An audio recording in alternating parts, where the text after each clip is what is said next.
The fly that we're going to be tying today is a Saco spinner.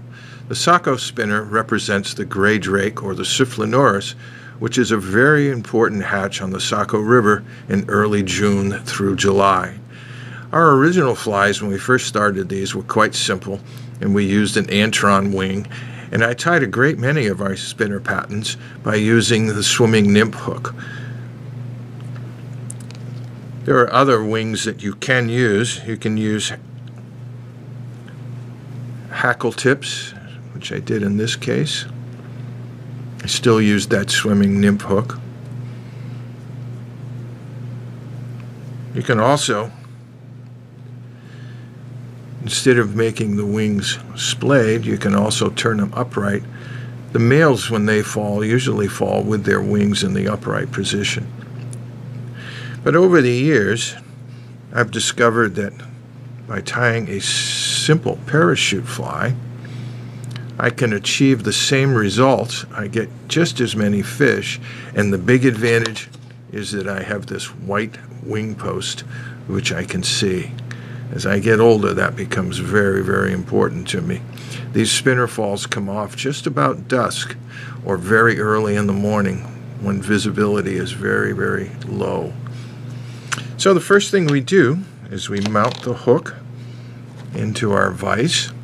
The hook we're using is a Mustad 94831, which is a 2X long dry fly hook. There are other manufacturers that make this hook, so the choice is yours.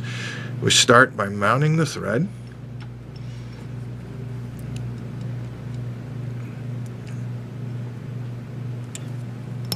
Clip that off. Come back here, and the first thing we're going to do is tie in a wing post, and we're going to be using, you can use a couple of different things. You can use Antron, you can use floating yarn, or you can use calf body, which also makes a great wing. I'm going to tie that in right here.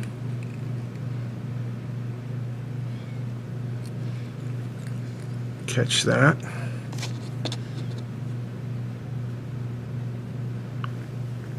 Cut that right off there. Okay, you want to make sure that butt gets wrapped in there nice. And right now I know it looks ugly, but you can just leave that hanging right over the front of the hook. Now we're going to continue to wrap the thread down the shank of the hook right to the bend.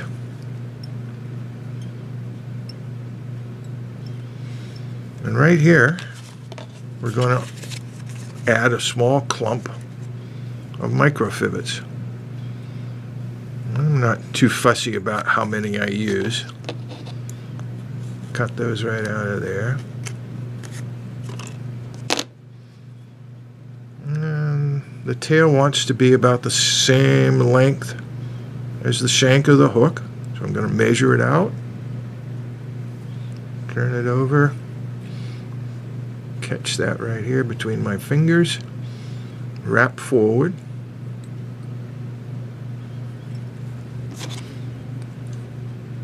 I can bring those microfivet butts up. Trim them out. Wrap back down over them.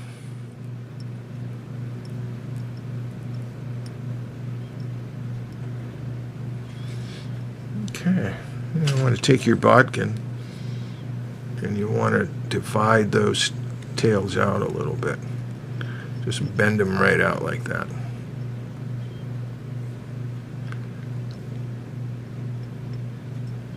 What we're doing is we're splaying these. And to hold them in place, you can actually get a couple of thread wraps there.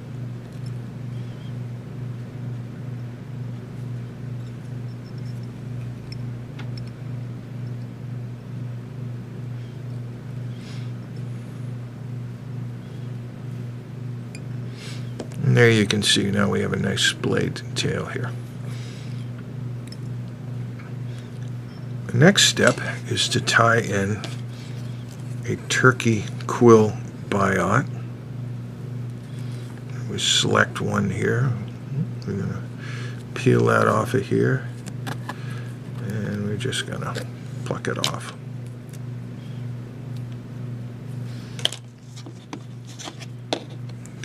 Trim that up a bit. And now we're going to tie that in by the tip.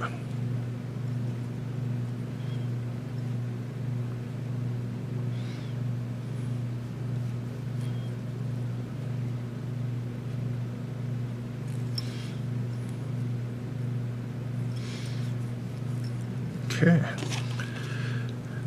I'm going to use our hackle pliers to grasp that. And we're going to wrap it in. You can see what happens. We get this nice segmented body here on the fly as we wrap forward.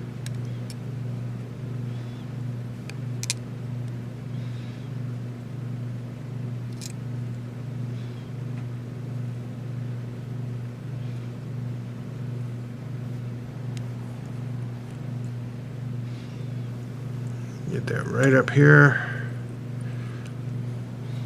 I'm going to catch it. A couple of thread wraps will hold it. Cut that out. And we're going to make sure that's wrapped in there. A few security wraps.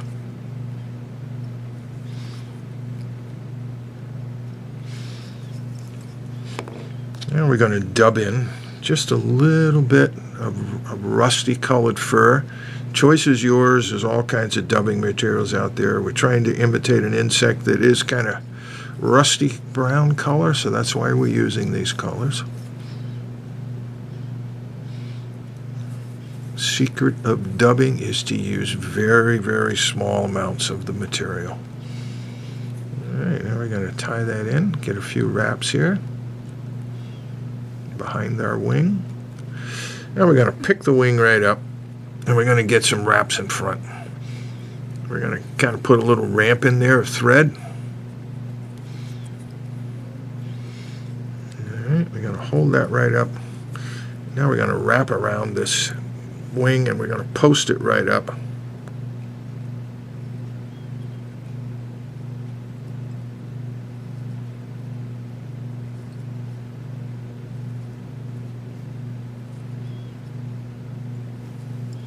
There. Now I'm going to leave it kind of long, but we got quite a long piece of material here, so I'm going to trim that off a little bit.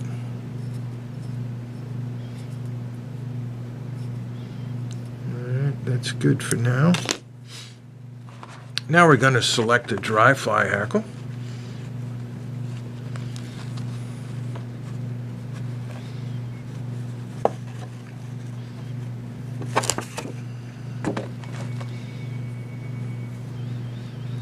Now normally when you're tying a dry fly, when you go to get the proportions, you usually measure this out, and typically you'd only want the tips of the hackle to come just past the bar, but in this case I want it to be a little bit longer, okay, because it's going to support this parachute. I'm going to tweak off those.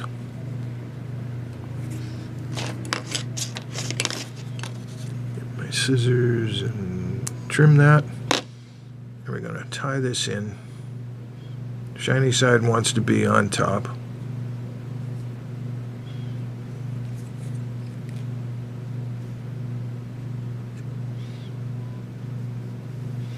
Catch it in front. There we go. We got that tied in there really well. And we're going to add a little more dubbing.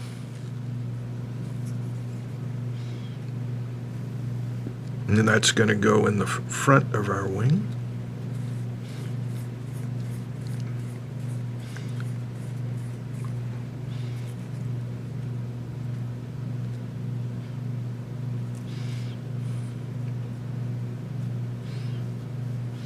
And we're just small amounts.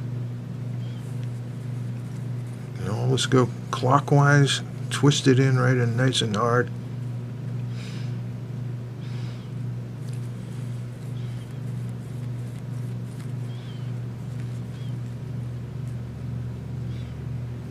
down a little bit, and then bring my thread right up there.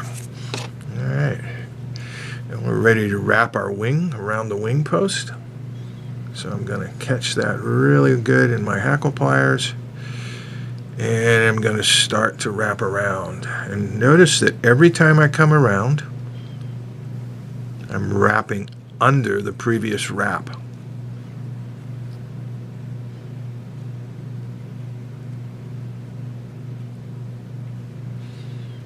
Each time.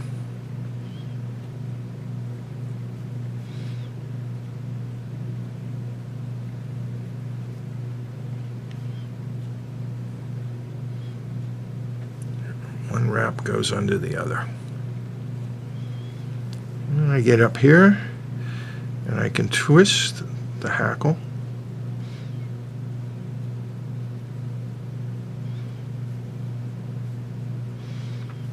Hold that down there.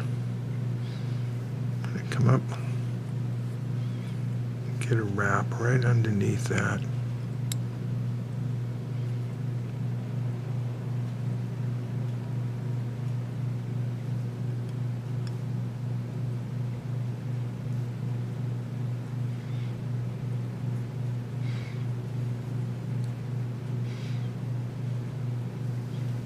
I get one good wrap.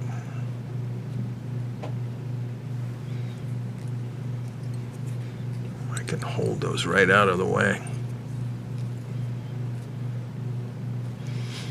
And I can tip, fly up,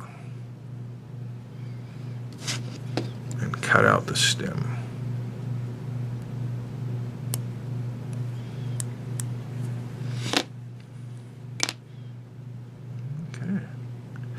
I can, one more time, I can lift that up and come forward and tie in the head of the fly.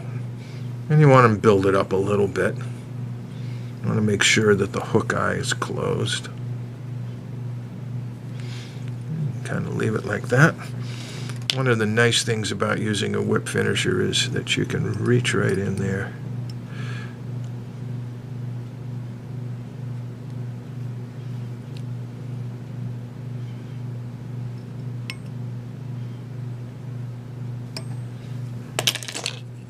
If you catch a fiber, you might be able to pry them out right about now. Pull that off. Again, it doesn't hurt to turn the fly up a little bit to trim it. Cut your thread out. Position the wing a little bit. Reach in there, you can shorten that wing a little bit.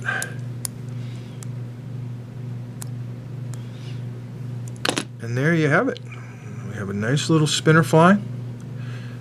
Something you're going to be able to see in the dark and hopefully catch lots of big brown trout on the Saco River.